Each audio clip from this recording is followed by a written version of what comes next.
इस mole fraction एक अलग प्रॉपर्टी है सॉल्यूशन की, इसको रिप्रेजेंट करते हैं हम लोग एक्स से। एक्स ये होता क्या है, इनफैक्ट आपको बताएं तो कहते हैं कि साहब it is ratio of number of moles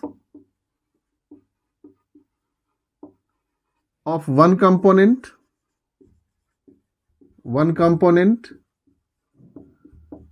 to the total number of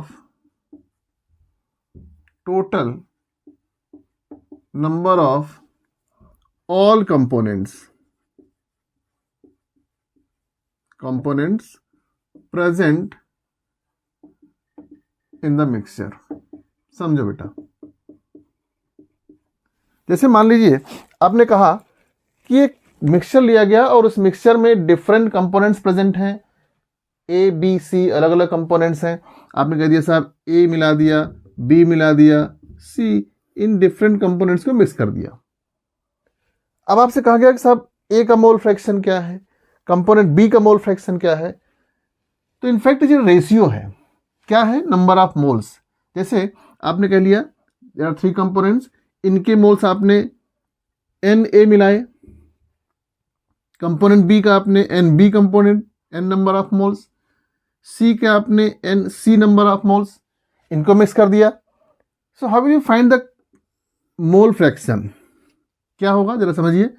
अगर आपने कह दिया मोल फ्रैक्शन ऑफ ए, मतलब कंपोनेंट ए का मोल फ्रैक्शन क्या होगा, ए का number of moles n A to the total number of moles of all components n A plus n B F n C. जिस कंपोनेंट का आपको मोल फ्रैक्शन फाइंड करना है उस कंपोनेंट के मोल्स और डिवाइड करेंगे किससे, टोटल नंबर ऑफ मोल्स। आपको निकालना है मोल फ्रैक्शन ऑफ बी, तो क्या हो जाएगा बेटा, number of moles of B, तो क्या बन जाएगा n A plus n B plus n C. Mole fraction of C, you see here n C n A plus n B plus n C. जितने भी कंपोनेंट, जरूरी नहीं कि A B C ही हो सकता है 4 कंपोनेंट, हो सकता है 2 कंपोनेंट हो। जैसे आपने पढ़ना है बाइनरी सॉल्यूशन, तो बाइनरी सॉल्यूशन में 2 ही कंपोनेंट है, कौन से, सॉल्यूट एंड सॉल्वेंट। देखो बेटा, सॉल्यूट चूंकि स्मॉल प्रोपोर्शन में होता है, इसके नंबर ऑफ मोल्स को हमने एन से रिप्रेजेंट कर दिया, small n. Solvent large proportion में होता है, उसके नंबर ऑफ मोल्स को हमने कैपिटल एन से रिप्रेजेंट कर दिया। अब जरा समझिए, अगर आपसे कह दिया जाए what about mole fraction of solute, जरा समझिए।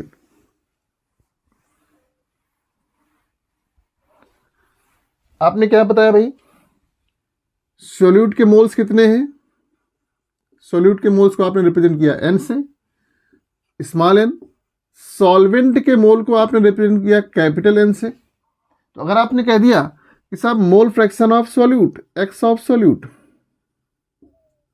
क्या होगा भाई, n by n plus n, इसको हम कैपिटल एन कह सकते हैं, यानी टोटल नंबर ऑफ मोल्स। अगर आपने कह दिया एक्स ऑफ सॉल्वेंट, ये क्या हो जाएगा बेटा, n by n plus n. अब आप एन निकालते कैसे हैं, ये आपको मालूम है। एन मतलब number of moles, number of moles कैसे फाइंड करते हैं बेटा, weight of substance, weight of substance divide by molar mass of substance. जिस सब्सटेंस के मोल्स निकालने हो उस सब्सटेंस का वेट इन ग्राम, है ना, क्या इसमें होगा, ये ग्राम में होगा, वेट इन ग्राम, और उसका मोलर मास फाइंड कर लेंगे तो आपको आ जाएगा नंबर ऑफ मोल्स। फाइन, तो चाहे वो सॉल्यूट हो, सॉल्वेंट हो या कोई कंपोनेंट हो, आप उसके मोल्स निकाल सकते हैं। क्लियर। अब देखिए जरा, जितने भी कंपोनेंट होंगे चाहे वो सॉल्यूट और सॉल्वेंट हो, आप कह सकते हैं सभी के मोल फ्रैक्शन का सम, यानी x of solute plus x of solvent that will be equal to 1।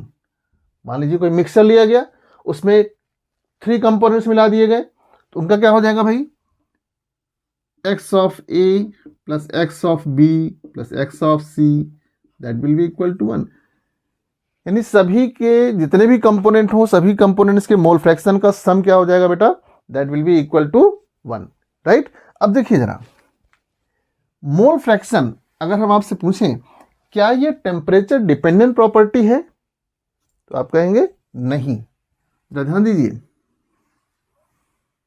आपने मोलैलिटी, नॉर्मेलिटी, मोल फ्रैक्शंस ये जो पढ़े हैं, इनमें से कौन सी प्रॉपर्टी टेम्परेचर डिपेंडेंट नहीं है? आप बताएंगे कि साहब मोलैलिटी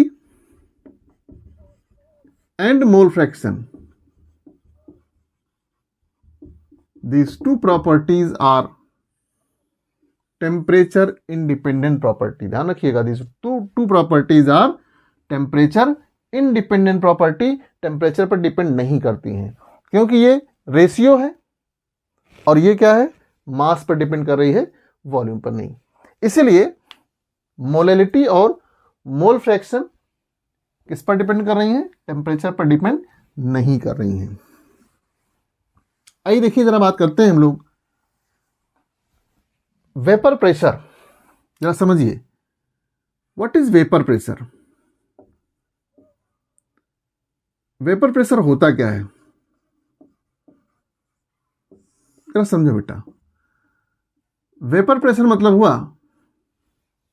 अगर हम कहते हैं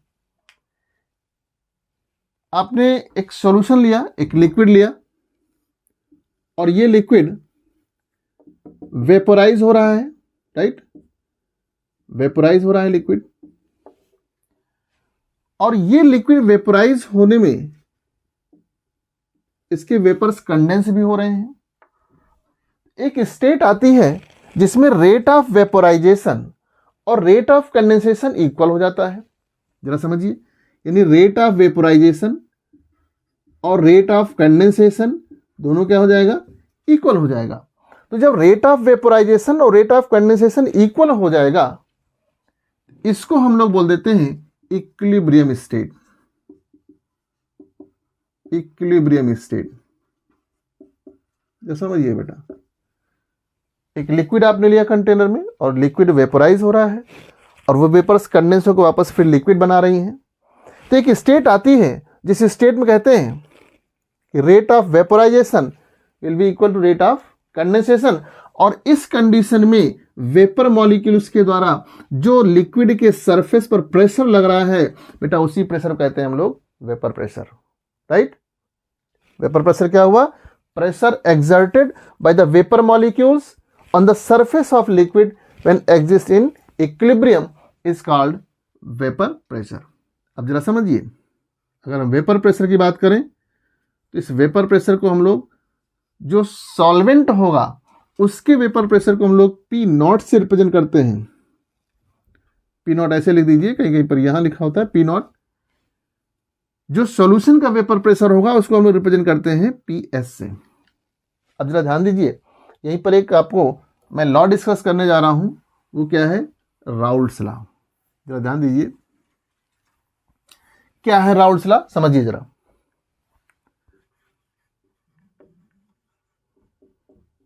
राउल्ट्स लॉ क्या बताया गया इसमें? इसमें बताया गया है कि इफ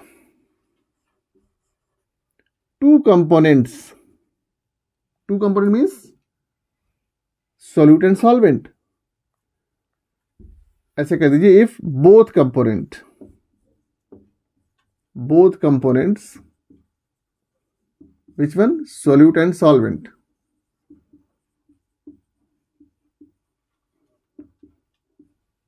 आर वॉलेटाइल। बेटा वॉलेटाइल क्या होता है? वॉलेटाइल आप जानते हैं, जो वेपोराइज हो जाए, जो सब्सटेंस वेपोराइज हो सकते हैं उनको हम volatile, are volatile. Then what will happen, कह रहे हैं कि जो सॉल्यूशन का टोटल वेपर प्रेशर होगा, पी टोटल, यानी आप कह सकते हैं सॉल्यूशन का जो वेपर प्रेशर होगा that is equal to partial vapour pressure of A plus partial vapour pressure of B. यानी जितने भी कंपोनेंट होंगे, मैं सोल्यूट और सॉल्वेंट की बात कर रहा हूं सोल्यूशन में, तो सोल्यूशन का जो वेपर प्रेशर होगा that is equal to partial vapour pressure of component A and partial vapour pressure of component B. यानी जितने भी कंपोनेंट हैं सभी कंपोनेंट के पार्शियल वेपर प्रेशर के सम के इक्वल होगा, राइट। अब जरा देखिए, आपने कह दिया पार्शियल वेपर प्रेशर कैसे निकालेंगे हम, तो हम पार्शियल वेपर प्रेशर जब निकालने जाएंगे, पार्शियल वेपर प्रेशर ये क्या होगा बेटा, अगर आपने कह दिया पी ए निकालना है partial vapour pressure of component A, तो इसका मतलब होता है that is equal to product of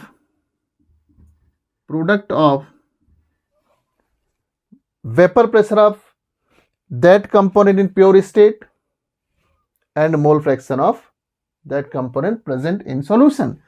यानी उस सॉल्यूशन में कंपोनेंट ए का जितना मोल फ्रैक्शन होगा और उस कंपोनेंट के प्योर स्टेट में जो वेपर प्रेशर होगा, उन दोनों का जो प्रोडक्ट आएगा, दोनों का जो मल्टीप्लिकेशन प्रोडक्ट होगा, उसी को कहा जाता है partial vapour pressure of that component. अगर हम कह दें partial vapour pressure of B, what will happen, P nought B into X of P. यानी उस कंपोनेंट का प्योर स्टेट में वेपर प्रेशर और मोल फ्रैक्शन दोनों को मल्टीप्लाई कर दीजिए, क्या आ जाएगा, पार्शियल वेपर प्रेशर। अब देखो बेटा, इस पार्शियल वेपर प्रेशर को हम रख दें, क्या फार्मूला मिल जाएगा हमें, vapour pressure of solution is equal to P not of A X of A plus P nought B into X of B. यानी ये राउल्स लॉ है क्या, when both components are volatile. कौन से both component, solute and solvent, ध्यान रखिएगा। तो इस कंडीशन में क्या मिला भाई, ये राउल्स लॉ हो गया एक कंडीशन। दूसरी कंडीशन जरा समझिए, अगर आपने कह दिया कि when one of the component is non volatile, मतलब सोल्यूट जो है वो नॉन वोलेटाइल है, जो आपने सोल्यूट उसमें सोल्यूशन में मिलाया वो सोल्यूट कैसा है, नॉन वोलेटाइल है बेटा, मतलब वो वेपोराइज नहीं हो रहा है। ऐसी कंडीशन में क्या होगा जरा समझिए, if one of the component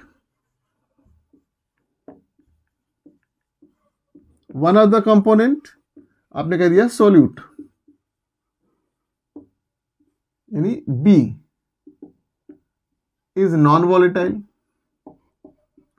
अगर एक कंपोनेंट नॉन वोलेटाइल है देन व्हाट विल हैपन, उस समय जो आएगा जरा समझिए, उसका तो वेपर प्रेशर बनेगा नहीं। कौन सा कंपोनेंट आपने लिया, बी, सॉल्यूट कंपोनेंट। यानी आपके पास जो फार्मूला है पी एस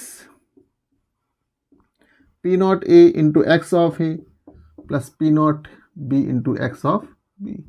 अब जरा समझिए बेटा, ये जो सॉल्यूट का कंपोनेंट है ये तो नॉन वोलेटाइल है। जब ये नॉन वोलेटाइल है इसका तो वेपर प्रेशर होगा नहीं, यानी जो पी नॉट बी होगा वो तो जीरो हो जाएगा। यानी चूंकि ये नॉन वोलेटाइल है, बी नॉन वोलेटाइल है, तो पी नॉट बी क्या हो जाएगा बेटा, P nought B will be zero, कोई वेपर प्रेशर नहीं होगा। उस कंडीशन में क्या बन जाएगा सॉल्यूशन का vapour pressure, that will equal to P not of A into X of A, क्योंकि ये तो पूरा कंपोनेंट हो गया जीरो, राइट।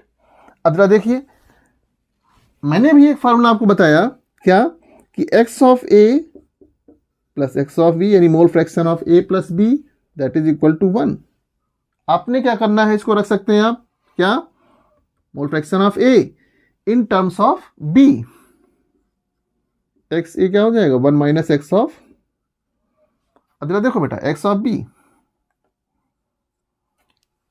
अब इस एक्स ए की वैल्यू अगर हम यहां रख देते हैं, मतलब क्या हुआ इसका रखने का, यानी जो P S will be equal to P nought 1 minus X of B. जरा ध्यान दो बेटा, अब इसको अगर हम सॉल्व करते हैं तो P S upon P nought 1 minus X of B. आप इसको जब फाइनली सॉल्व करते हैं तो मिलता है आपको P S minus P nought equals to कर देंगे upon P not, that will equal to X of B. जरा समझिए, इसका मतलब हुआ बेटा यहां पर थोड़ा सा P not minus P S आ जाएगा, P not minus P S हो जाएगा। मीन्स जो ये P not minus P S आया, relative lowering of vapour pressure, मतलब समझिए जरा, relative lowering of vapour pressure,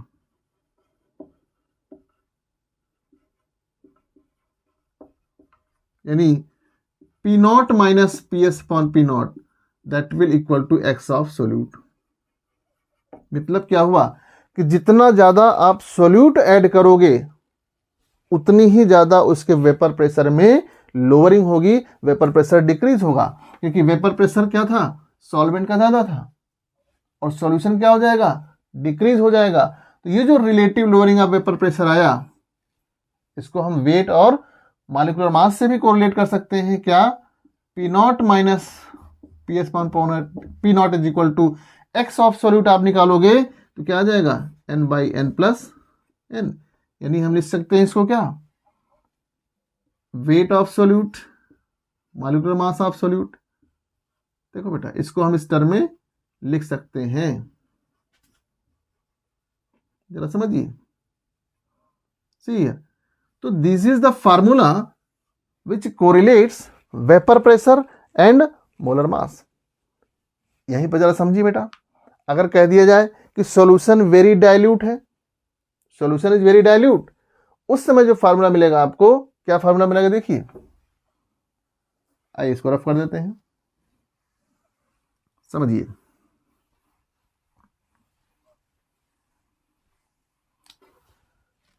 आपने कहा P not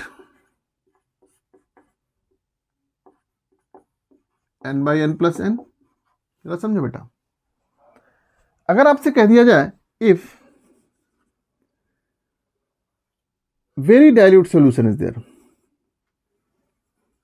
very dilute solution, अगर सॉल्यूशन बहुत डाइल्यूट है उस समय आप देखोगे तो n plus n that will equals to n ही होगा कि नहीं होगा भाई? क्यों होगा?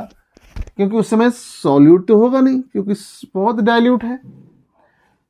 तो ये जब सॉल्यूट के कंपोनेंट्स नेग्लिजिबल होंगे तो क्या हो जाएगा, ऑलमोस्ट इक्वल टू सॉल्वेंट। तो क्या फार्मूला बन जाएगा बेटा, P naught P S upon P not that is equal to N by N. यानी इस समय जब आप इसको वेट और मॉलिक्यूलर वेट में लगा देंगे फार्मूला तो क्या बन जाएगा भाई, देखो बेटा, इट बिकम लाइक दिस। क्या फार्मूला बन गया, P naught upon P not is equal to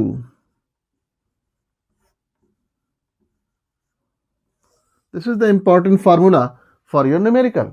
किस लिए, weight of solute m is what, small m जिसको कहा गया है, this is molecular mass of solute, molecular mass of solvent capital M, और कैपिटल W है वेट ऑफ सॉल्वेंट।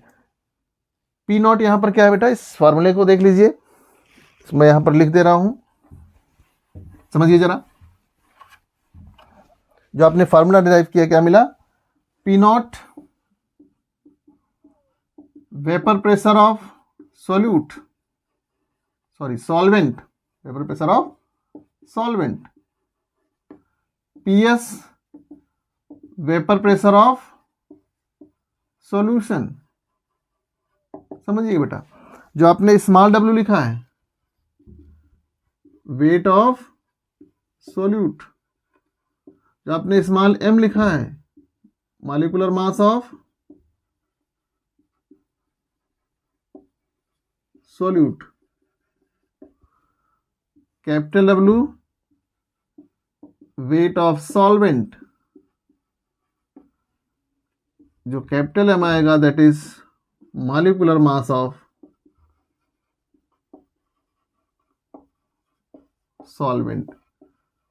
सो ही देखिए, यहां पर जो relative lowering of vapour pressure है that is equal to mole fraction of solute. बेटा एक चीज आपको बता दें, जो भी प्रॉपर्टीज सॉल्यूशन की number of particle of solute component पर डिपेंड कर रही हैं, सोल्यूट पार्टिकल के कंपोनेंट पर जो डिपेंड कर रही हैं property, that properties are called colligative properties.